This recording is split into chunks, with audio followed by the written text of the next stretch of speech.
solution providers that sponsored this conference. Please give them consideration when you're in the market for their services.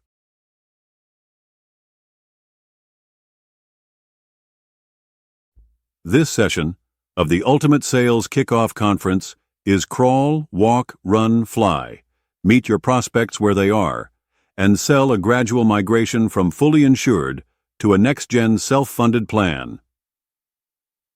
Your presenter is Aaron Whitwer of Ben Gage. He will be joined by a panel of leading benefits advisors. Please welcome Aaron Whitwer.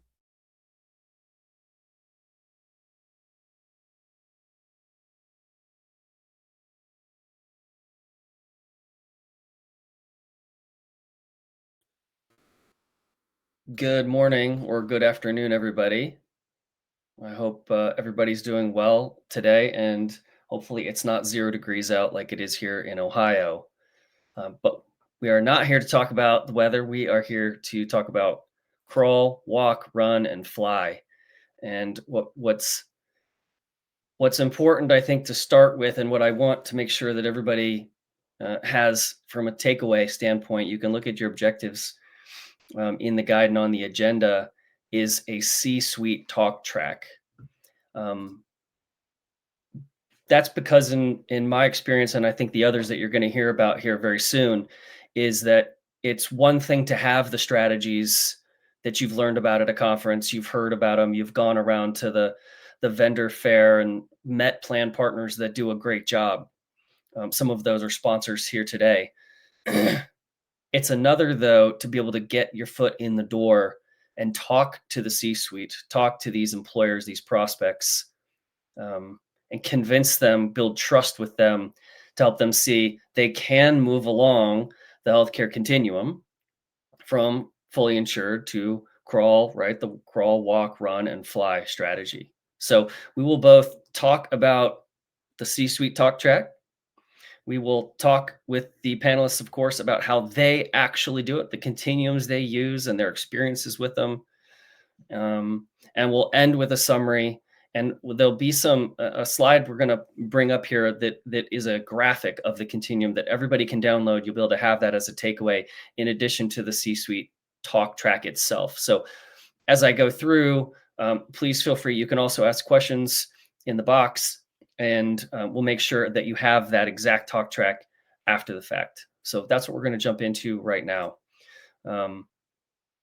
There's 3 steps that we're going to discuss a little further, but this is the exact talk track at a high level. 1, disarm the prospect.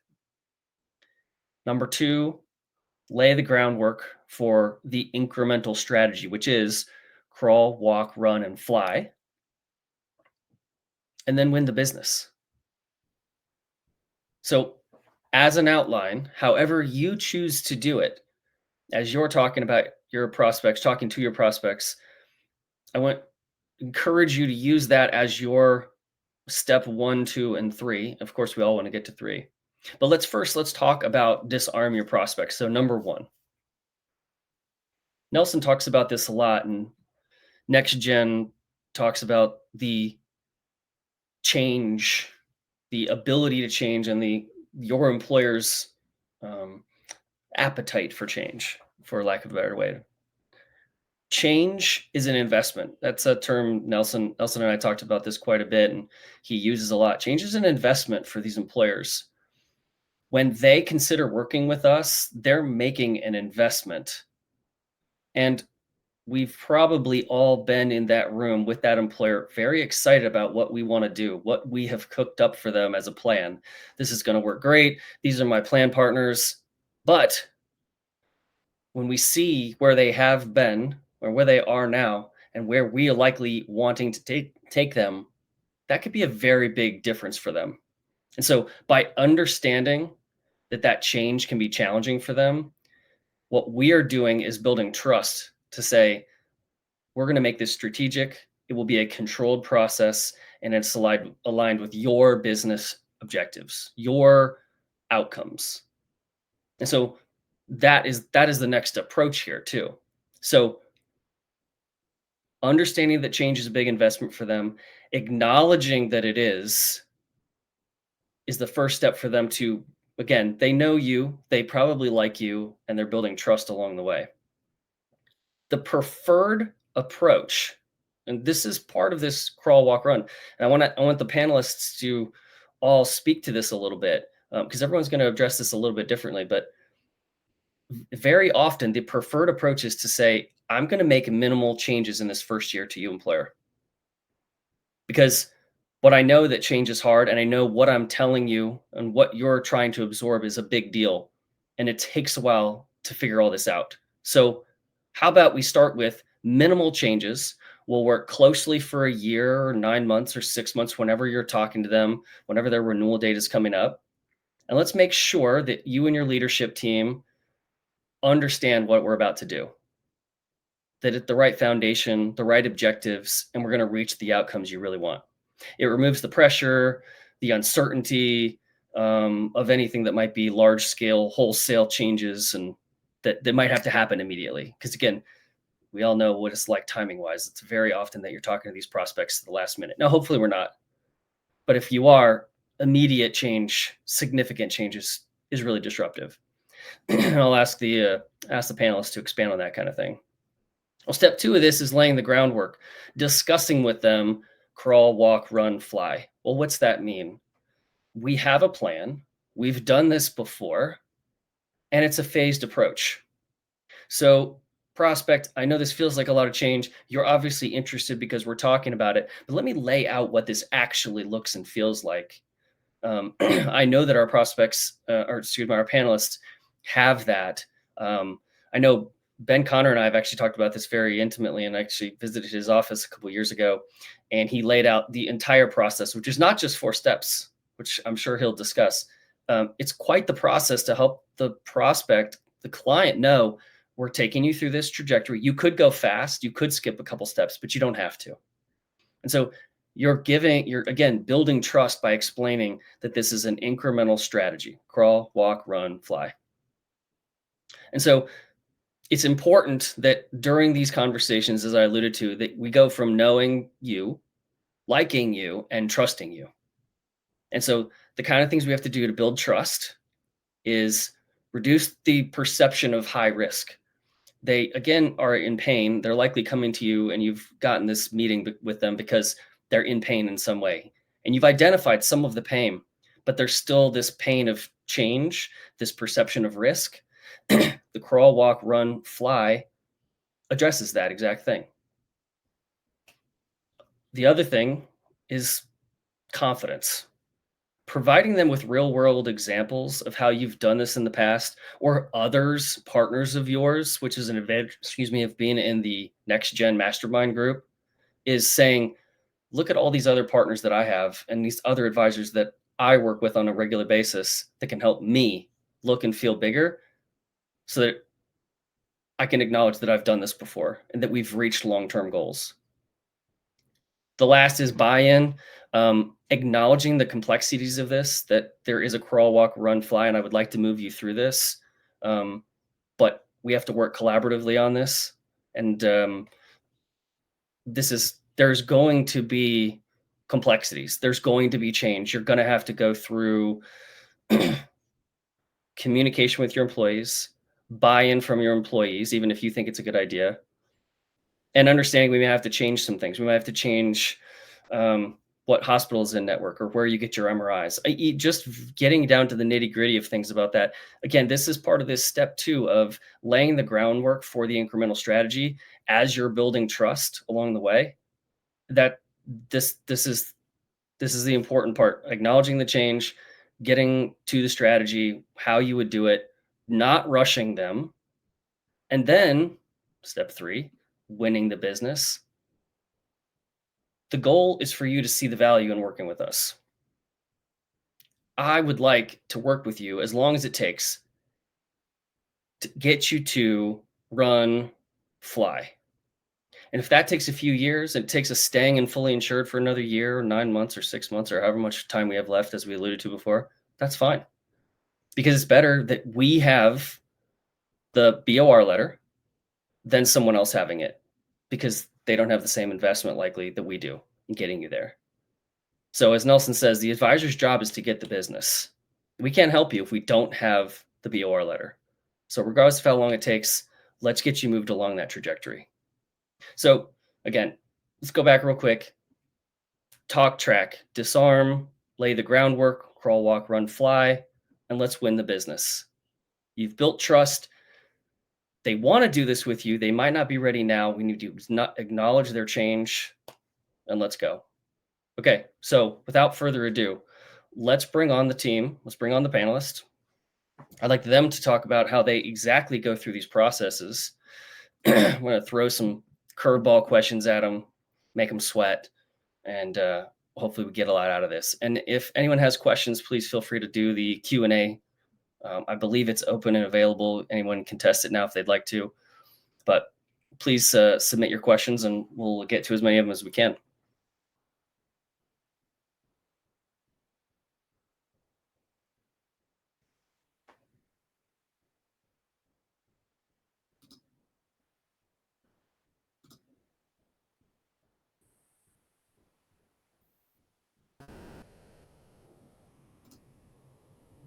Let's see. There we go. I'm getting there. What's up? How is everybody? You guys on? Yeah. Oh, You hear yeah. me? You see yourselves? Hear yourselves? Yeah. Yes, Great. indeed. All right. Technology. This is beautiful. Well, thank you guys again for being here. You all have a wealth of knowledge in different ways, but a wealth of knowledge, especially with groups that have been in fully insured. And I think it's entirely appropriate that you've been drawn into this crawl, walk, run, fly situation. So we're gonna just get to it right away, and we're gonna ask the first curveball. And Kathy, you get it first. Thank you. Have you had the experience of bringing a group a little too quick through your crawl, walk, run? And how did it feel? And if maybe it hasn't happened too bad, there's no dramatic story to tell. How do you do it, and how have you learned for it to be the least painful for this client?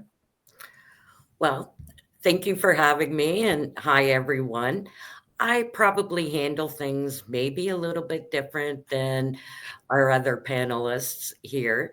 I don't talk to a prospect in regards to crawl, walk, run, fly. So I've never pushed anybody to the limit. I go back to my starting point is like what Nelson talked in his keynote, that consultative selling, that digging in and asking questions, the right questions to know where that client is at, where they're at that particular time. Then by doing that active listening, as he already talked about earlier, then that allows me to pivot, because let's face it, 90% of the time you're going to hear the answer, oh, my benefits are way too expensive. Yeah, we've all heard that. But you still sit back, you listen by asking the right questions. Oh, but I've been with Blue Cross for years. I love what they do. I want to stay with that network. So they're not open to change. So put the brakes on. Now start to let them know, I get it. You want to stay with the Buka. This is what I can do. There's numerous strategies that are out there that if I can tell you that we won't leave the Buka, your employees won't be upset. We're not making a network change. But if I can bring a plan to the table where you are paying for what your people are using and not for what they don't use, Mm-hmm. and you may have a surplus at the end of the year, would you be interested in that? Mm-hmm. And oh, by the way, you will now get claim reports to show you where that spend is. Are you getting that today? So it gets their mind thinking, and it helps you navigate to the number one goal, which is self-funding to start, Mhm. before you even talk about any other strategy. So I'll stop there. That's great. All right, Chris, you're next. Do you ever move anybody a little too fast or have some lessons learned about, I don't know, going really, really fast or maybe going too slow? Yeah, not usually going too slow, but definitely have pushed a little bit too hard in the past. And one of the things that I learned even early in my sales career, even before doing what I'm doing now in benefits, is um, the if I want it more than the prospect does, right, or if I want it more than the client does, that's usually a bad sign. That's usually a sign that, okay, it's time to take my foot off the gas and maybe slow down. And so one of the things I like to do initially when I meet with somebody is just kind of ask them, like, hey, why did you even take time to meet with me? Like, what was it? Because I do obviously a lot of marketing and calling and events and social and email marketing and all these things. And it's like, so I'm genuinely curious because I want to know also, like, what's working. But why is it that they want to meet with me, right? Is it that they just want to give the BOR to somebody else? Are they just tired of their broker or the team that they're working with and not getting results? Is it something that has to do with cost? Is it something that has to do with their recruitment or retention? Is it, so you can kind of begin to understand a little bit what their priorities are, just in asking some of those questions while you're still kind of trying to get to know them and they're trying to get to know you. So that's where I like to start a lot of times. And then the other thing I like to tell them is, hey, look, I'm going to share a lot of ideas with you today and in the future. And, assuming we work together over the years, I'm going to show you a lot of different ideas. I see that as, fulfilling our mission here at GBS, right? Of modernizing healthcare, eliminating employees' out-of-pocket expenses while guiding them to the highest quality care available. So if any of these ideas you don't like or you don't want to do, don't feel like I'm going to be upset or my feelings are going to be hurt or something like that. Ultimately, I want to help you do what's best for you and be a good, steward of this program for your employees. But ultimately, it's your money, it's your business, they're your employees. I'm just going to share with you ideas that I've seen work and work effectively, and then continue to kind of build on that. So. That's great. We had a quick question that came in before Ben answers. Chris, I'll ask you, for your initial meeting with the prospect regardless of how they reached out, is it with the president, the CFO, the HR director? Well, I mean, like, let's be honest, whoever is going to be willing to take the meeting with me. But you typically, I try to start with, I go to the top first, right? So if that's the CFO, then that's where I want to start.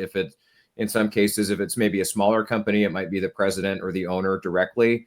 And then in other cases, it's HR. So I don't know. I know obviously we want to get into the C-suite because they're ultimately the ones that make the decision. But at the end of the day, we have to build consensus across all those different priorities and all those different across leadership. So, if I can sell to the CFO today, how many of us have sold the CFO and then HR tanks it, right? Or vice versa. I've seen that happen too, where HR is all on board. They want to make this change. They see the benefits of this, and yet the CFO is like, no, they're just so.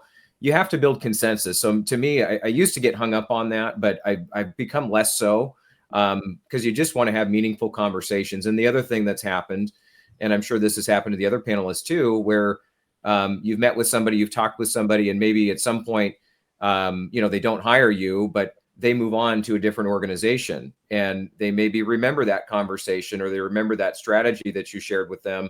And then that gives them the confidence to say, hey, let me reach out to Chris again, or let me reach out to Kathy or Ben or Aaron and learn more about that. Right. So so yeah, I mean, I think, yeah, I wouldn't get too hung up on who you're talking to, as long as you're talking to somebody that is involved in the decision, and the next step becomes, hey, let's get your CFO on the next call. Hey, let's get your whoever, right?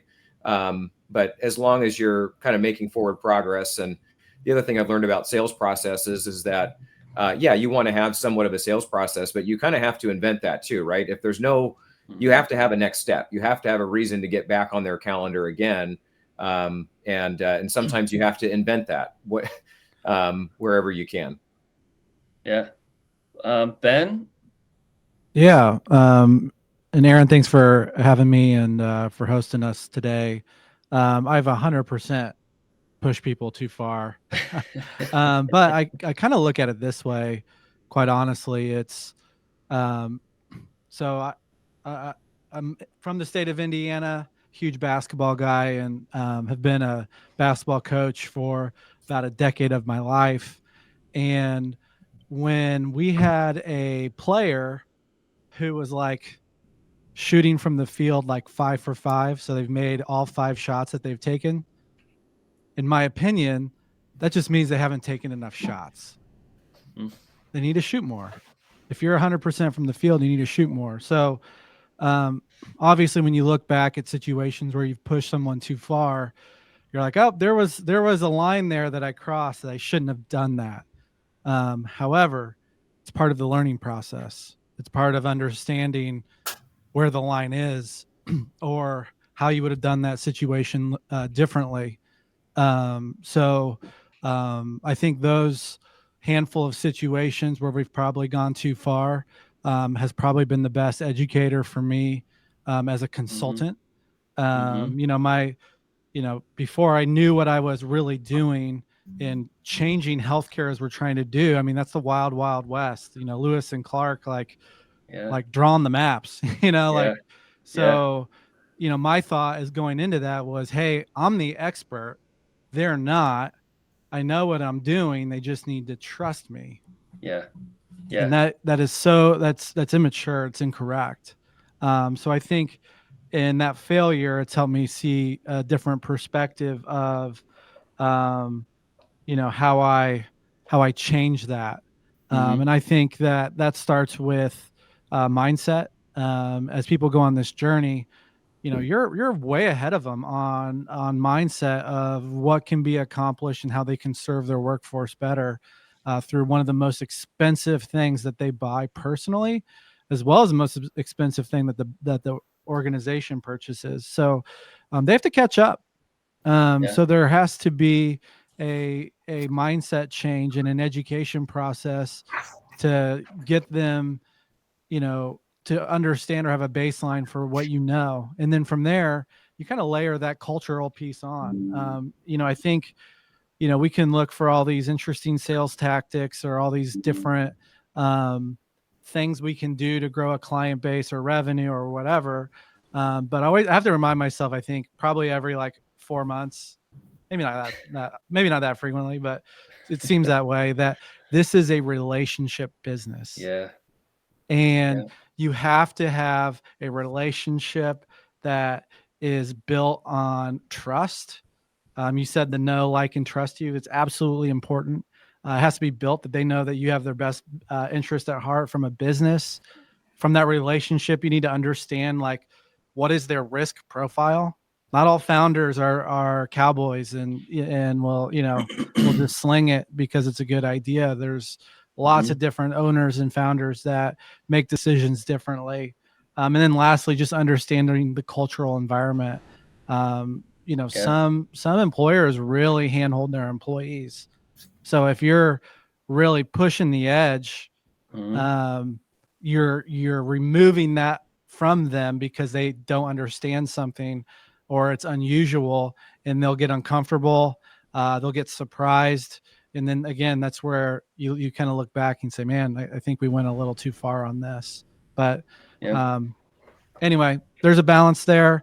I'm from the camp, though, that you have to continue to innovate and push, and you'll continue to get better at knowing how to guide a client and do that sort of thing well. And that's where, like that's where it turns into a rocket ship as a consultant, and for your business is just when you get that maturity. That's great. Well, let me dovetail that into. I'm going to ask you the next question. Then is what are some of those points that you make that help the employer accept the need for change, right? To start down the road. Yeah, Kathy mentioned it first that most prospects or clients come to us with really the same problem. It's expensive. My employees can't afford it. And so that's where the education starts of like, okay. And you have to remember, first of all, how many other brokers have they talked to that says I can lower your cost, 15 minutes will save you 15% or more, right? Like Yeah. they've heard that time and time again. So you have to go through a different coaching process to say you have a cost problem. So therefore, like, how do you solve that? What are your pain points? And have a business conversation around like their true aptitude for change.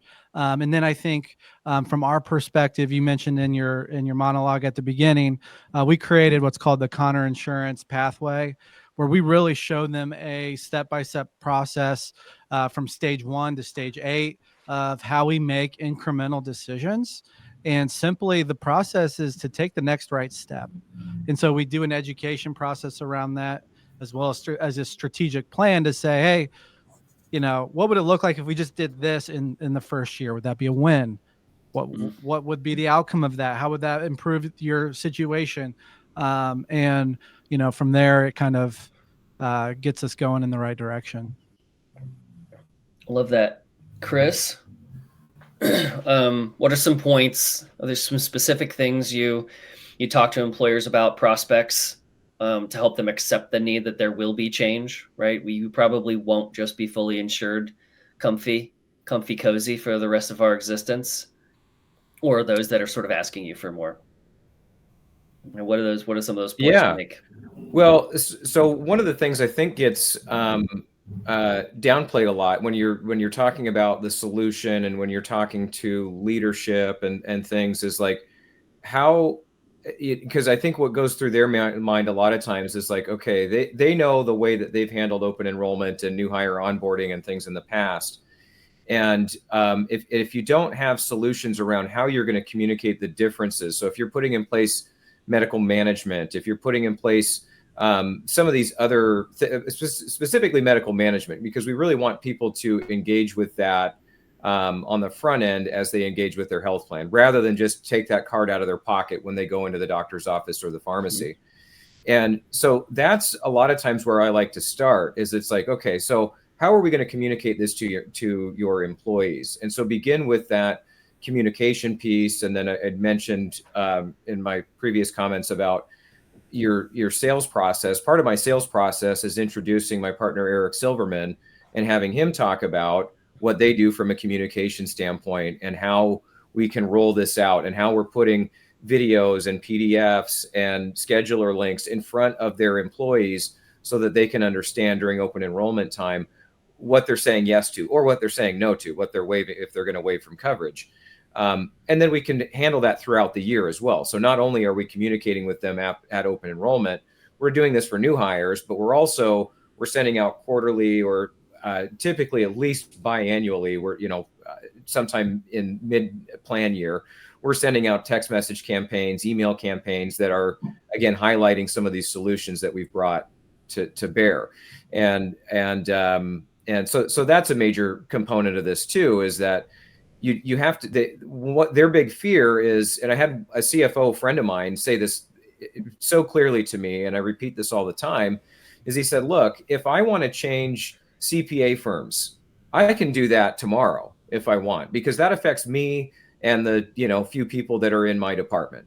If I want to change benefit brokers and benefit programs, that affects everybody else in this entire organization. So to him, that's a very big risk, right? Because then he's going to have everybody, including the HR person, banging on his door saying, hey, this doesn't work. This is too confusing. This is this is that. This is change. We're not ready for it, so on and so forth, right? So that's one thing, right? I think you really have to spend a lot of time on the communication side of things. And you really have to have your own process and your own meeting just around the communication of this, right? Absolutely. So that's an important component to this. And then the other part of it too, I think, is I always kind of just like to highlight when we're doing that, hey, at some point, this is going to go sideways. At some Yeah. point, this is going to feel like this was a giant mistake, and Yeah. that why did we ever do this? Yes. Right. But it's like nothing good happens when you just stay in your comfort zone. So I always tell them that. And then the funny thing is, like, when something does go sideways, whether it's at open enrollment or whatever, it's kind of you look really good because it's like, oh, like he said something was going to go sideways. We didn't know what or how or whatever, but the team is there. They're on top of it. They make the fixes, and then we're back to business as usual, right? Yeah. So that's an important thing, is just highlighting the mistake before it happens, because Absolutely. you don't know what it's going to be. You don't know, if somebody can't, it's as simple as not being able to log into the system, or they've got the wrong information uploaded in Employee Navigator, or, who knows, right? But there's something that's going to go sideways. And if you can highlight that ahead of time, it takes the sting out when that does happen. Yeah. I think it's an important part. We talked about building trust, right? If we know, like, and trust, that them telling you telling them ahead of time, what you're choosing here, whether it's crawl or walk or run, is going to be different and could incur confusion. It probably will. It almost certainly will. Someone will go to some doctor's office and they will say, we don't take your insurance. And that's okay. As long as we're on the same page and you trust me that we got you, then you've already laid that foundation. Whether they change right away or not, they know it's coming, and that's what we would get. And I think that leads to win the business step, which is, I like this guy, and now I trust this guy. He's telling me where the potholes are ahead of time, so I already know where to zig and zag. There's such good wisdom in that, because the reality is leaders hate surprises. Yeah. Just hate surprises. So if you can tell them ahead of time, hey, we're going to have surprises. It will look like this. We know how to handle it. We'll work on it together. That's such a foundation of trust to build from. I think, and so just to note that is, like, you also have to think about it with, like, you start working with this customer and they're bought in, but if you have a new, like, CFO or HR, like, your trust with them is zero. Yes. So that is a huge risk element where they hate surprises. You don't have trust and you have to rebuild in that. So anyway, with what Chris said, there's such great wisdom in calling out the problem or surprise before it occurs. Yeah, that's great. Yeah. Well, and I think part of the even, just thinking back to the previous question is, I think that a lot of times we'll have a tendency as salespeople to try and paint this rosy picture, right? You want to show them this destination, this, like, beautiful, like, postcard of, like, hey, here's where I can take you, right? And that was an early mistake I made as well too. Like, oh yeah, this is going to be awesome. It's going to be great.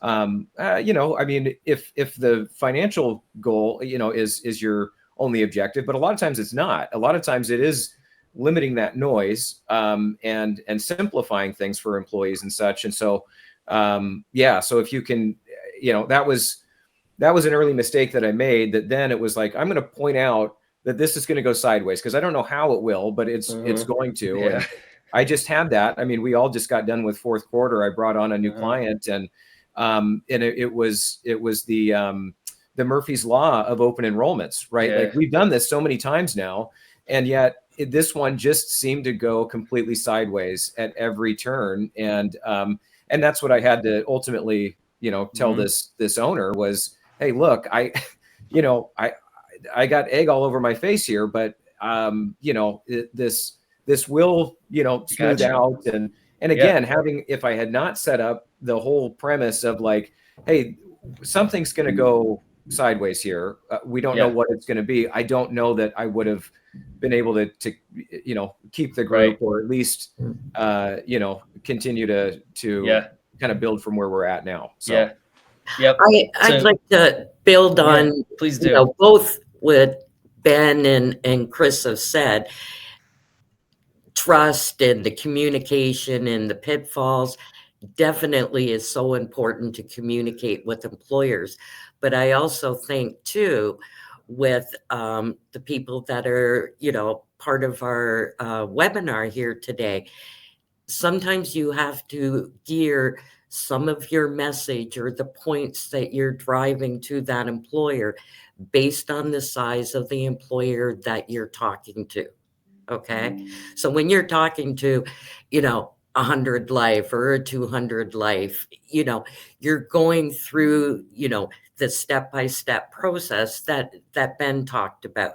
But sometimes when you're talking to that possible 10 or that 15 life group, and you've got the ear of the owner, maybe you're toning it down a bit in what point you're bringing to the table to make, because you don't want to overwhelm them like you possibly can for a smaller employer versus a larger employer. Does that make sense? I love that. So let's get, for these last 10 minutes or so ish, we got a lot of good questions coming through. I want to try to get to them. Cami, can you put up the purchasing, the continuum up on the screen? And I'd like then, Kathy, I'm going to start with you and talk about your walk. You can talk about your crawl too, sort of crawl and walk strategies just a little bit.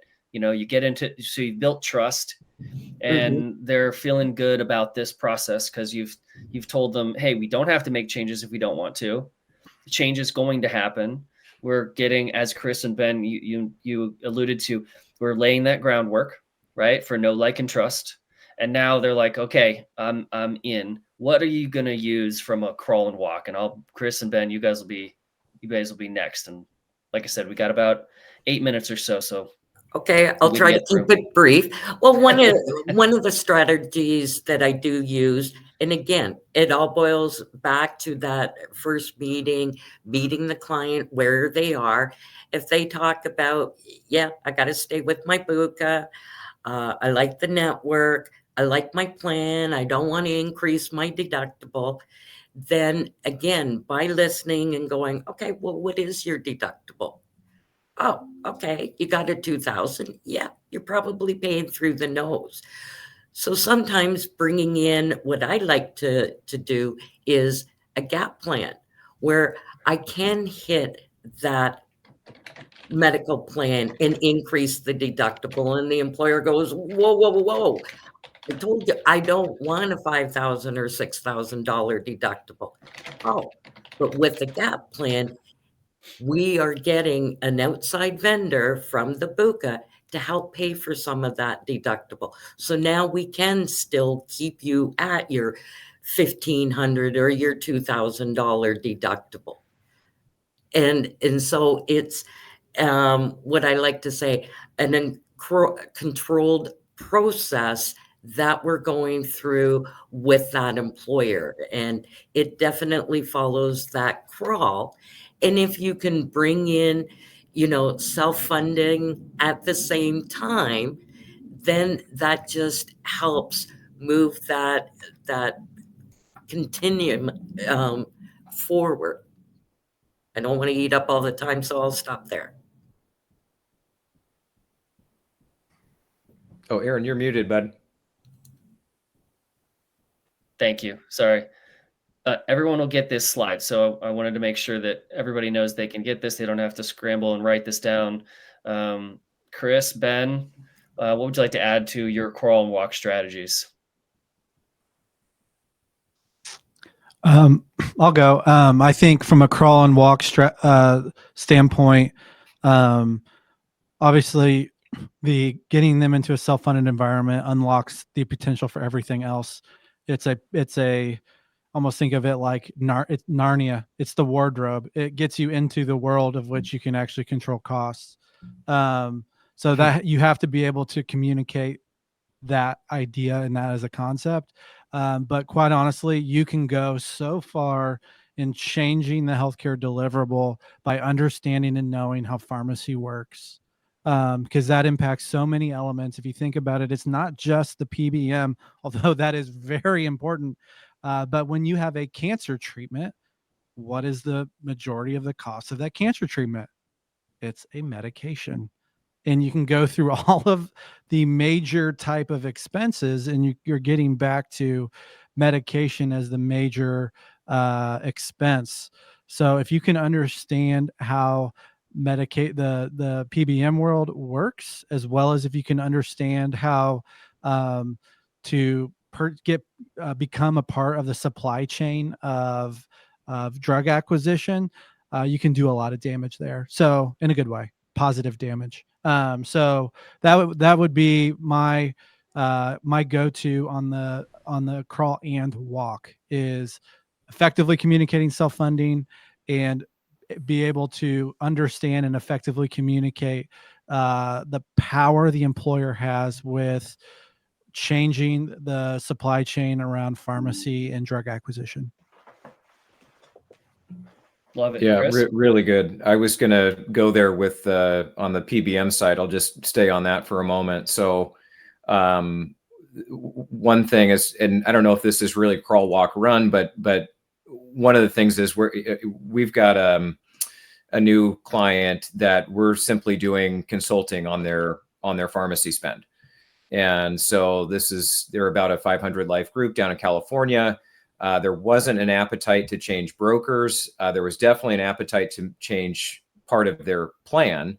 And so rather than trying to pull the BOR away, we showed them ways. They had 3 specialty medication scripts being filled at this particular employer. So their drug spend was way out of control.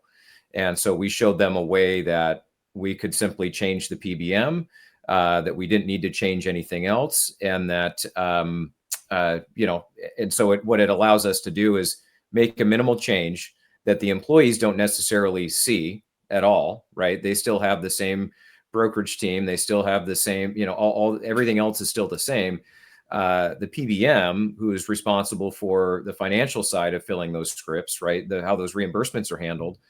That has changed, right? So the only people that really affects is leadership that's overseeing the plan and the TPA. So that's an easy way that, we're getting paid a base fee. We're getting paid a percentage of savings, but we're getting paid basically to audition and have an opportunity to win the business this next year. So that's maybe a crawl strategy that you can try, by positioning a consulting agreement. And there's plenty of people that are either, on this call today that I'm sure would be happy to help you with projects like that if that's something you haven't done before, right? So that's one way. The other thing that I've done and I'm currently doing now is I've got a group that is a current client. They got about a 20% renewal, about 100 lives, and they're with Aetna. They're fully insured, and we're kind of running out of options as to ways that we can crawl or walk or run because they've got some claims issues. Even though they're fully insured, I'm aware of a lung cancer and a few other people that are on FMLA for various reasons and things. So taking them self-funded or level funded is not going to work. So what we're looking at doing is, first of all, we're looking at the Samaritan Fund. So if you haven't heard of that solution, it's a really great solution when you've got these acute issues, such as a lung cancer and others. People have to apply for that and then get accepted into that program. But then they can be removed from the group plan in a compliant, compassionate fashion. And then they're able to get the care that they need. They're able to get the scripts they need and so on and so forth. And yet they're off the group plan. So they're not having an effect on everybody else's claims there. And then the other side of what we're going to do in that case is we're going to put in place some form of medical management with an HRA so that we're not just simply reducing or increasing the deductible and increasing the out-of-pocket maximums and things in order to bring the premiums down. In this case, we're not going to be taking anything away from those folks because whatever we make changes to in the plan design, we're going to layer in this medical management with the HRA to get people used to this idea of engaging with a medical management team to get their care, and then being rewarded for that behavior by then having their deductibles covered, out-of-pockets eliminated, and so on and so forth. I love all that. We've got a good amount of questions in here. Let me just say in summary, and we'll do as many questions until we get, sort of cut off here. You'll get a C-suite talk track, right? I want everybody to feel good about what their steps are. How do you start talking about change? How do you build trust? How do you get the broker record letter, right? Because that's important for us to get, so that because we have their best interest in mind, we can move them forward versus their former broker, who they're obviously not content with anyway, oftentimes. Okay. And then this continuum, everyone will have this to look at, digest. And I think you should reach out, anyone that's super intrigued, reach out to our panelists directly. Ask them more detailed questions that we can't get to on this call about how do you do it? Who do you like? You mentioned medical management, you mentioned direct primary care, you've mentioned pharmacy, who do you use? How does it work? What plans do you like? Are they prepackaged? Are they custom built? And I think, for our audience, these three have done all of that and have a real good sense of what works and what doesn't, what they prefer. So if anyone wants to expand on any of that as well. Aaron, there's an interesting question that I saw in the Q&A that I just wanted to touch on. Someone asked, if someone comes to you with a fully insured plan and wants to assign you as the broker of record, do you take that, or do you turn it down? And because we typically want people to be in a self-funded environment for sure, but we absolutely take that broker of record. And the way I view that is we are getting paid to continue to prospect and educate them. Like, we know how to do fully insured renewals and those sorts of things, and we have good strategies around that, but we're getting paid to build trust and to educate and to get them into a place where, what does it look like to take your first step? So much easier to do that when you're in the driver's seat, if you will, of trust and control. So I just thought that was a great question. And I didn't want to mince words about that. Absolutely. Take the broker of record letter. Take the business. Yep. I think so too. I think there's another good question in there. You're oftentimes going to get someone that says yes, and then they're like, no, we can do it. Let's go. Let's do this right now. And then, a couple months in, it might be what Chris Rolpert's client did, and go, hey, wait a second. How come I'm getting all these phone calls? I don't like this. This isn't what I signed up for. How do we broach that? Who wants to take that? Chris, Kathy? Yeah, I'll go. I think